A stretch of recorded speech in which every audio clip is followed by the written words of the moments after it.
You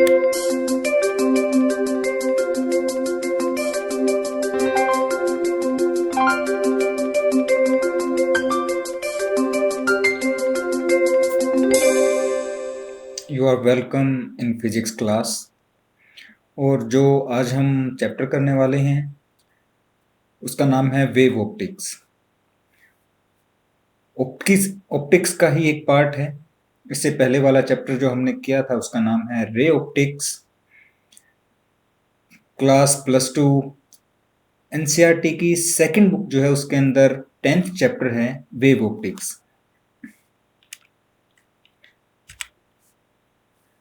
आइए शुरू करते हैं इसको।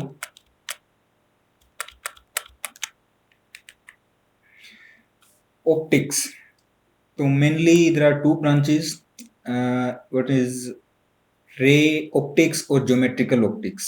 ये वो चैप्टर है जो हमने पिछला किया था, जिसके अंदर हमने रिफ्लेक्शन एंड रिफ्रैक्शन जो फिनोमेना थे वो स्टडी किए थे। अभी जो है वो है वेव ऑप्टिक्स।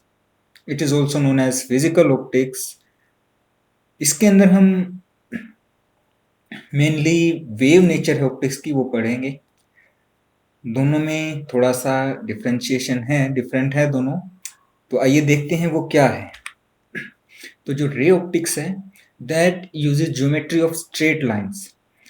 5th क्लास से हम पढ़ते आ रहे हैं। अगर आपको इफ रिमेंबर, आपके टीचर ने आपको बताया होगा कि light travels in a straight line. एक पाइप वाला एग्जाम्पल भी दिया होगा, या फिर 3 कार्डबोर्ड्स हैं उनके अंदर होल करके एक कैंडल लिटकी होगी, और जो जलती हुई कैंडल आपको, जब अगर तीनों जो आपके होल्स थे अगर वो एक लाइन के अंदर हैं तो आपको वो कैंडल दिखेगी। अगर आप किसी को भी डिस्टर्ब कर देते हैं तो आपको कैंडल नहीं दिखेगी, जलती हुई कैंडल। तब हमें बताया गया था कि light travels in straight line, it can't bend, और यही चीज हम यूज करते हैं रे ऑप्टिक्स के अंदर। इसके अंदर हम मैक्रोस्कोपिक फिनोमेना है लाइक रिफ्लेक्शन, रिफ्रैक्शन, और इनके बेस पर जो नेचुरल फिनोमेना होते हैं वो हमने स्टडी किए थे। Whereas the wave optics, it uses wave theory, and we study microscopic phenomena like interference, diffraction and polarization. इन सबको हम इस चैप्टर के अंदर पढ़ेंगे। तो ये था अपना बेसिक डिफरेंशिएशन जो रे ऑप्टिक्स और वेव ऑप्टिक्स के अंदर है। वेव ऑप्टिक्स पढ़ने से पहले अपने को जानना जरूरी है कि जो वेव है, वो वेव क्या है। अगर आप देख सकते हैं, 2 किड्स आर प्लेइंग, वो एक दूसरे की तरफ बॉल को थ्रो कर रहे हैं। एंड अगर आप देखो, इस गर्ल ने ये बॉल थ्रो की, यहाँ से गई और यहाँ तक पहुंची। ठीक है, नेचुरल आपने बहुत बार देखा होगा। अब इसके अंदर आपको मुझे ये बताना है कि ट्रांसफर क्या क्या चीजें हुई। यहाँ से यहाँ तक बॉल गई है, यहाँ से यहाँ तक आप देखेंगे तो क्या क्या चीजें ट्रांसफर हुई है। नंबर 1 आपका आंसर आएगा कि बॉल ट्रांसफर हुई है। बॉल पहले यहाँ थी, बॉल अब यहाँ चली गई। तो first thing is that transferred, that is the ball. आप वीडियो को पॉज करके थोड़ा सोचिए कि अदर देन द बॉल, और थोड़ा सा हम अगर साइंटिफिक टर्म में कहें तो क्या क्या चीजें ट्रांसफर हुई है from this girl to this boy. What are the physical quantities you can say that has been transferred from this girl to this boy. तो आप पॉज करके थोड़ा सा सोचिए। तो अगर आपने सोच लिया है तो मैं आपको बताता हूँ। फर्स्ट थिंग तो आपने बताया होगा सही कि बिल्कुल हाँ, बॉल ट्रांसफर हुई है। तो बॉल जब ट्रांसफर हुई है तो फर्स्ट थिंग हम बोलेंगे कि मास ट्रांसफर हुआ है। बॉल के अंदर मास है, बॉल इज एन ऑब्जेक्ट, और जब ऑब्जेक्ट यहाँ से यहाँ गया तो वो मास जिस गर्ल के पास था इस बॉय के पास आ गया। तो first thing that is transferred is mass. और क्या ट्रांसफर हुआ है, आप देखेंगे कि अगर ये बहुत ज़्यादा स्पीड में गई है या बहुत ज़्यादा तेज हमने इस बॉल को फेंका है, बहुत ज़्यादा हैवी है, तो इस बॉय को कैच करने में थोड़ी सी प्रॉब्लम आएगी। वो प्रॉब्लम क्यों आएगी? क्योंकि इस गर्ल ने जब इस बॉल को थ्रो किया, फेंका, तो इस बॉल को कुछ एनर्जी प्रोवाइड की। तो अगर वो एनर्जी प्रोवाइड की है तो वो एनर्जी भी यहाँ पर ट्रांसफर होगी। तो इस केस के अंदर दो चीजें अपनी ट्रांसफर हुई है। First is mass and second is energy. और हम क्या ढूंढने चले हैं कि वेव क्या होती है। तो उसके लिए एक छोटा सा एग्जांपल है कि ये जो बॉल थ्रो हुई उसके अंदर एक मास ट्रांसफर हुआ है, एक एनर्जी ट्रांसफर हुई है। अब हम अपने सेकंड एग्जांपल पर चलते हैं। ये आपने देखा होगा, इसको इंग्लिश में डोमिनोज बोलते हैं। डोमिनो इफेक्ट होता है, एक के बाद एक गिरते हैं। मैं आपको एक वीडियो प्ले करके दिखाता हूँ, फिर आपको ज़्यादा चीज़ें समझ आएगी।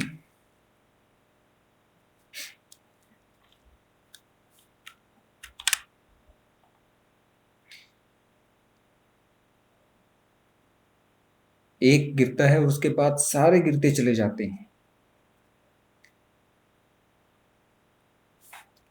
जब आप देखेंगे यहां से, ये वाला सबसे पहले गिरा और फिर धीरे धीरे धीरे धीरे गिरते गिरते ये लास्ट वाला भी गिर गया। हमने इस एक को टच किया था, क्या बाकियों को हमने टच किया? नहीं किया। तो यहां से कुछ तो गया है जो कि यहां तक लास्ट तक ट्रांसफर हुआ है। क्या मास गया है? अगर आप रिलेट करना चाहे अपने पहले वाले एग्जाम्पल से, जब हमने बॉल थ्रो की थी, उसके अंदर हमने बॉल को थ्रो किया था, उसके अंदर मास भी ट्रांसफर हुआ था, एनर्जी भी ट्रांसफर हुई थी। लेकिन यहाँ पर ये जो वाला वाला कार्ड है, इट इज स्टिल हियर। तो इसका मतलब है कि ये तो ट्रांसफर नहीं हुआ। जो मास जहां पे था वो वहीं पे है। थोड़ा सा गिर गया है, थोड़ा सा शिफ्ट हुआ है मास के अंदर, वो मैं मानता हूं। लेकिन ये वाला मास यहां तक तो नहीं पहुंचा लास्ट तक। तो लास्ट तक क्या चीज है जो आपकी ट्रेवल कर रही थी और पहुंची है? वो है एनर्जी। अगर आप इस बात को समझे हैं कि हमने इसको एनर्जी दी, इसने आगे वाले को एनर्जी दी, उसने उस सेवा को, थर्ड नंबर को, फिर फोर्थ नंबर को, ऐसे एनर्जी ट्रांसफर होती गई चलती गई और लास्ट वाले तक पहुंच गई। तो अब वेव, अब हम डिफाइन कर सकते हैं वेव क्या है। Wave is a disturbance in a medium that carries energy without a net movement of particles। तो वेव एक डिस्टरबेंस है जिसके अंदर एनर्जी ट्रेवल करती है, पार्टिकल्स ट्रेवल नहीं करते हैं, केवल एनर्जी जाती है। जो हमने लास्ट वीडियो देखा उसके अंदर यही चीज थी कि केवल एनर्जी की मूवमेंट हुई है, एनर्जी ट्रेवल की है, मास ट्रेवल नहीं किया है। तो वेव बिल्कुल ऐसे ही एक एनर्जी का मूवमेंट है। किसके थ्रू? पार्टिकल्स के भी थ्रू हो सकता है। और एनर्जी जैसे हम पहले पढ़ भी चुके हैं कि वैक्यूम में भी ट्रेवल कर सकती है। तो किसी भी तरीके से जाए, ये एक डिस्टर्बेंस है, मीडियम और without medium, that carries energy without A net movement of particles. हमने क्यों लिखा है कि अगर मान लो हमारे मीडियम है, कोई ऐसी वेव है जो मीडियम में ही चलती है, तो उसके अंदर पार्टिकल तो मूव करेंगे, लेकिन without a net movement. Net movement क्या है कि पार्टिकल का अपना टू एंड फ्रो मोशन होगा, वो कहीं जाएगा नहीं, अपने ही एक मीन पोजीशन के अबाउट हिलता रहेगा, डुलता रहेगा, और नेट मूवमेंट उसका जीरो हो जाएगा। क्योंकि आप देखोगे कि उसका डिस्प्लेसमेंट या जीरो होगा या प्लस एक्स या माइनस एक्स, उससे बाहर वो नहीं जाएगा। तो नेट मूवमेंट उसका जीरो हो जाता है। तो वेव क्या है? Wave is a disturbance in a medium that carries energy without a net movement of particle. उसके बाद वेव की कुछ कैरेक्टरिस्टिक्स जिसे हम बोलेंगे, it transfers energy. Secondly it's usually involves a periodic repetitive motion. Periodic motion या रिपीटेटिव मोशन वही होते हैं जो रिपीट होते रहते हैं एक पीरियड के बाद, या रिपीट होते हैं, उन्हें ही पीरियोडिक मोशन कहा जाता है। Does not result in a net movement of the medium और पार्टिकल्स। जो मीडियम है और मीडियम के अंदर पार्टिकल्स हैं, उनका नेट मूवमेंट नहीं होता है, कि वो वहीं रहते हैं, बहुत आगे नहीं जाते हैं। अब इसके बाद हम थोड़ी सी बात करते हैं, कुछ टर्म्स हैं जो वेव के रिलेटेड हैं। Wavelength, amplitude, frequency, speed. ज़्यादातर चीज़ें हम पढ़ चुके हैं रे ऑप्टिक्स के अंदर। ये एक नॉर्मली वेव है, इसे हम साइन वेव बोलते हैं। जो ऊपर वाला है उसे क्रेस्ट बोलते हैं, जो नीचे वाला है वो ट्रफ होता है। ये इसका हाईएस्ट पॉइंट है। मान लीजिए अगर ये पार्टिकल है तो ये पार्टिकल इतनी दूर ऊपर गया होगा और सबसे नीचे यहां तक आया होगा। तो इस पार्टिकल की ये मीन पोजीशन है, इससे ये यहां तक ऊपर जाता है, यहां तक नीचे आता है।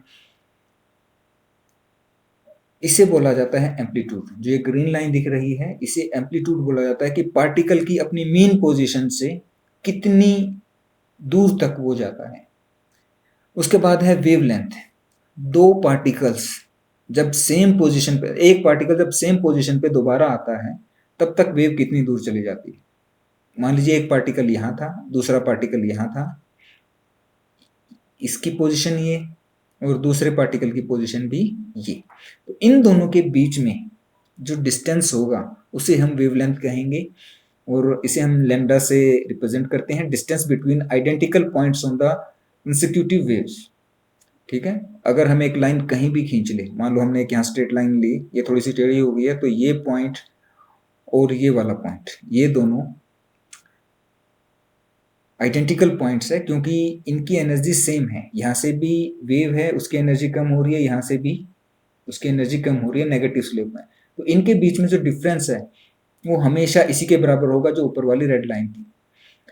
फ्रीक्वेंसी है number of waves that passes a point per unit time. एक यूनिट टाइम के अंदर वेव जो पास करती है, मतलब ये अगर पॉइंट ऊपर नीचे हो रहा है तो 1 यूनिट टाइम में, यूनिट टाइम के अंदर ये कितनी बार ऑक्सीलेट करेगा। और वेव की स्पीड होती है वेवलेंथ इनटू फ्रीक्वेंसी। ये कुछ टर्म्स थी जो हम पहले पीछे पढ़ चुके हैं, थोड़ा सा रिफ्रेशमेंट हो गई है। ये डेफिनेशंस हैं, एक बार फिर देख लीजिए। Wave is an energy transport phenomena. Amplitude is the height of the wave usually measured in metres. It is directly related to the amount of energy carried by a wave. Wave के अंदर जितनी ही energy होगी, बिल्कुल ऐसा है जैसे water waves होती है, पानी के अंदर हमने एक पत्थर फेंका है तो लहरें उठती हैं। जो वेव्स प्रोड्यूस होती है उसके अंदर ऐसी ऐसी आपको वेव्स दिखती हैं। तो जो सबसे ऊपर वाला पॉइंट है, यहाँ पर जो वाटर का मोलिक्यूल है, यहाँ पे जो पार्टिकल, वो कितनी ऊपर जाएगा, डिपेंड करता है कि आपने पत्थर कितनी तेजी से फेंका है।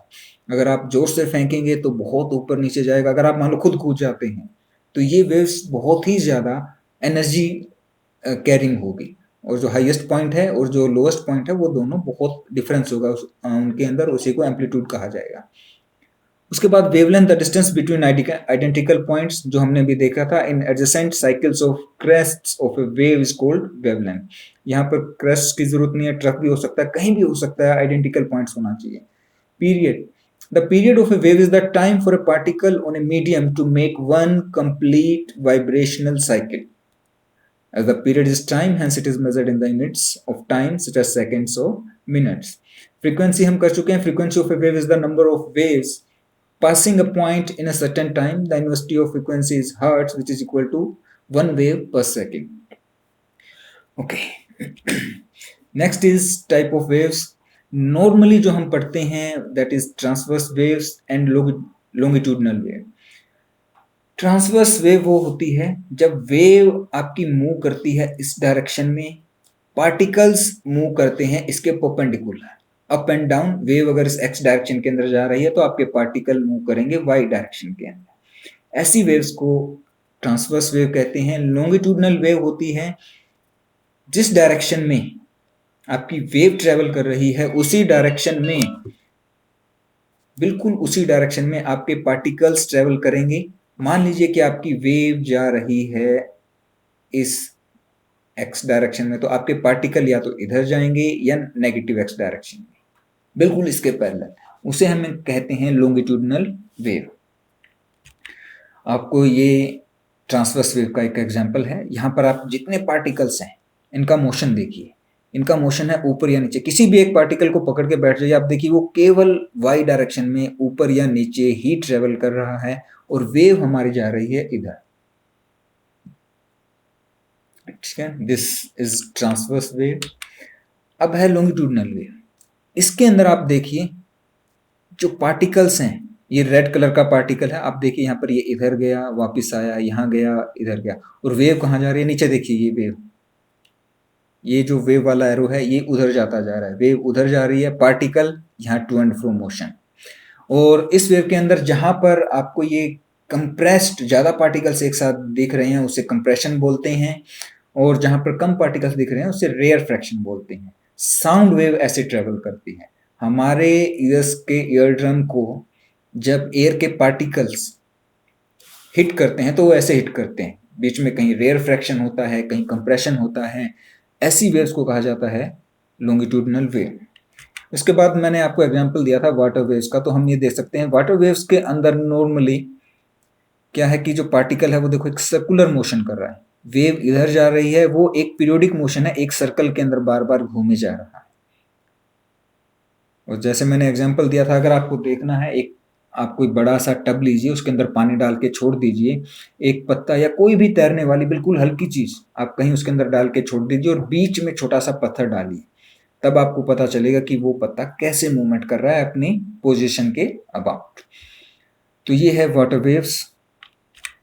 बहुत सारी वेव्स होती है इसके अलावा, लेकिन जो अपनी इस चैप्टर के लिए इम्पोर्टेंट है, सेंट्रल है, वो है इलेक्ट्रोमैग्नेटिक वेव्स।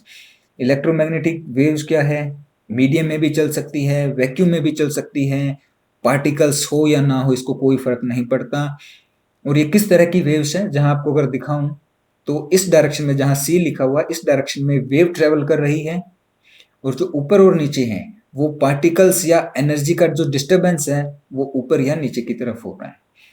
अब इलेक्ट्रोमैग्नेटिक वेव्स जैसा ही the name suggest, it is made up of electric field and magnetic field, both are changing.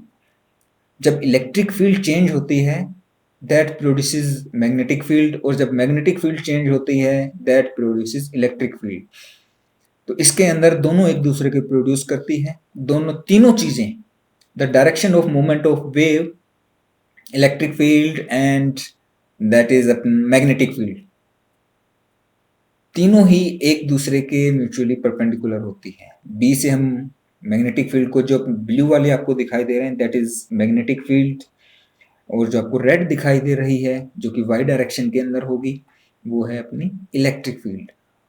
और एक्स के अंदर अगर हम लें तो अपनी direction of movement of wave, जो ट्रेवल कर रही है वो वेव एक्स डायरेक्शन में कर रही है, तीनों एक दूसरे के परपेंडिकुलर।